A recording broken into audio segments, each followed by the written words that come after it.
So I have successfully passed my master's degree in only 1 year, and I have brought you 4 tips that I learned and I want you to implement right now, like literally right now, even if you are just in bachelor or in master's or high school or whatever you are, but these tips will help you to go so far in your academic career.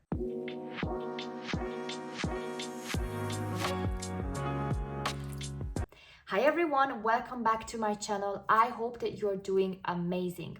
Okay, so the first thing that I learned, and this is crazy to me because I feel like if I've known this before, I would have been way further in my life, is to realize that getting out of your comfort zone will help you. Getting out of your comfort zone is the hardest things that you can do because it's called a comfort zone for a reason, right? Like you are in it because you feel good. You are in it because you feel safe.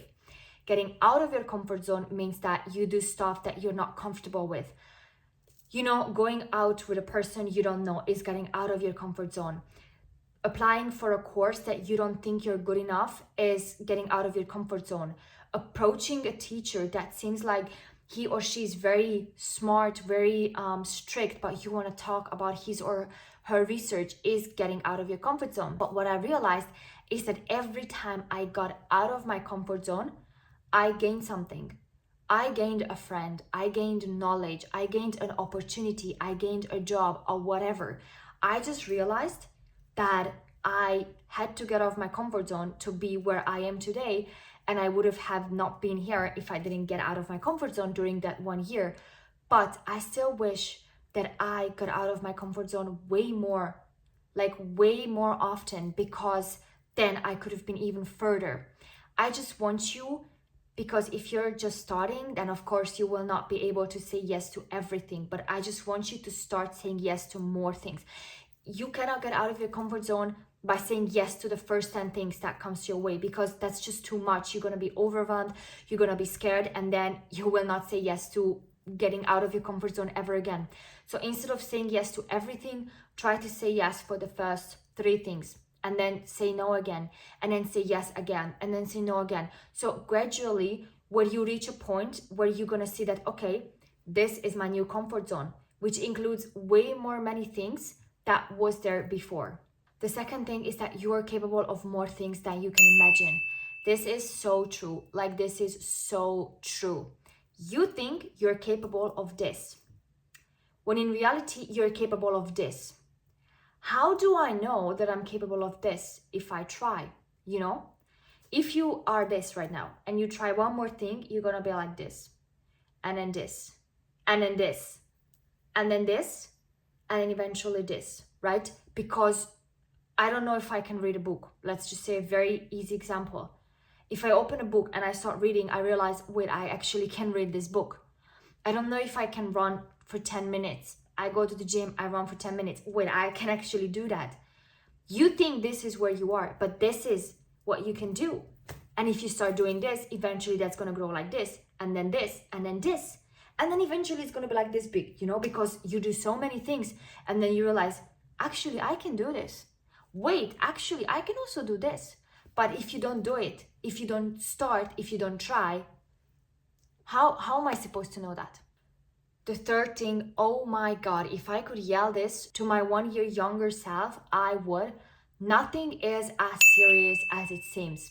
This is especially hard to think in a work or a school environment, because obviously you wanna do your best in those things. So when I fail an exam, when I make a mistake at work, I'm immediately thinking oh my gosh, this is the end. I sent the wrong email, they're gonna fire me. I failed an exam, that's it. The professor is gonna give me an F and then goodbye career. But in reality, in life, you always got more chances. There's only one time when you get no more chances, but I don't want to get into that topic right now, obviously.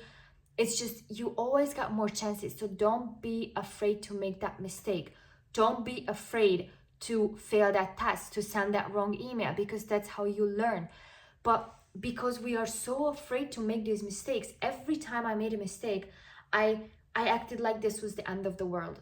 I literally acted like, okay, my life is over. And then I got another chance, and then I got another chance, and then I realized, you know what, this is actually not that bad. But why do I have to go to this extent to think that this is over? Why do I have to be at the point where I'm like, you know what, it's not that serious. It's just an exam. It's just an email. If somebody were to fire you because you send the wrong email, be happy, because I'm sorry. What company fires you for sending one wrong email? What professor gives you an immediate F if you fail one exam? I'm sorry, but this behavior says more about them than about you. Because a normal company or a normal professors will say, you made a mistake, no worries, let us fix it. You fix it. If you make the mistake for the 10th time, yeah, I will think about it. Why do you keep making the same mistake even though we talked about it? Or you fail the same exam 10 times. Why do you keep failing that exam? Then it's time to talk about it. But for once, for twice, no, because nothing is as serious. The fourth thing is a work hard pays off. And this is one of the hardest ones because this doesn't happen immediately. When you start working today, it's not gonna pay off today. When you start working on something, it starts like a procedure. And that procedure will end maybe tomorrow, maybe in a few weeks, maybe in a few years. But how do you know if that's gonna pay off? Because something happens years later. But you should know right now that the harder you work, the more it's gonna pay off later in the future. I'm one of those people on this planet that really, really likes to compare myself to other people, and that's a very toxic thing to do. So do not take this as an advice. I'm just using this as an example. So I think to myself that people at my age, you know, they have a house. Let's just go with the house example. So I think to myself, I'm 24, I don't have a house. Okay. Then I have friends who have houses. I have friends who are even younger and have already a house.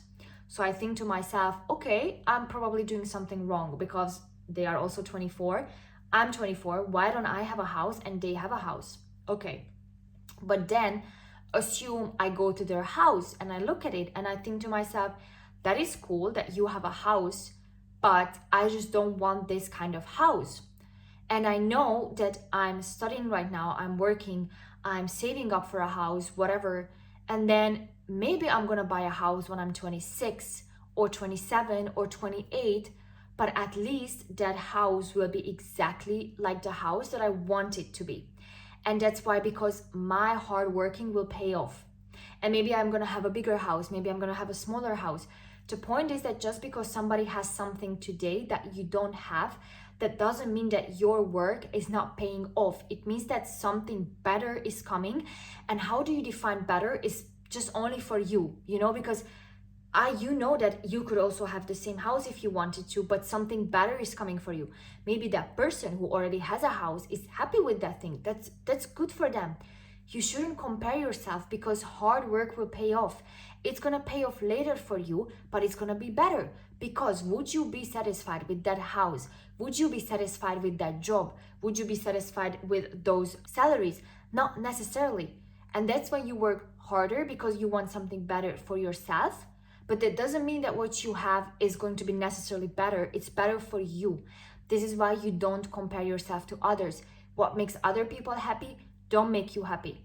And that's why you don't have that yet, because something better is coming for you. Something better is waiting for you. But instead of sitting and whining, why do they have a house and I don't? You need to work for that house. You need to work for that better house that you imagined in your mind.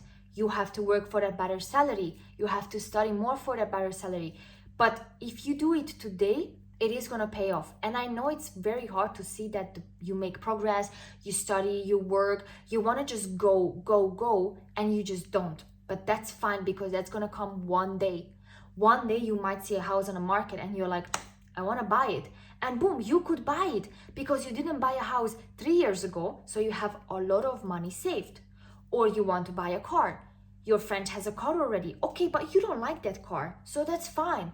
And when it's time for you to buy a car, you find your dream car and you buy that immediately. And that person already bought a car for some money, So if he wants to buy a new car, he needs to wait a little bit to save up some money, to wait for a new offer or something. But you can buy that car because you worked hard for it. Thank you guys so much for watching this video. I hope you enjoyed it. Don't forget to like this video and subscribe to my channel if you don't want to miss out on any more videos. I hope you guys have an amazing week, and I will see you guys next Sunday. Bye bye.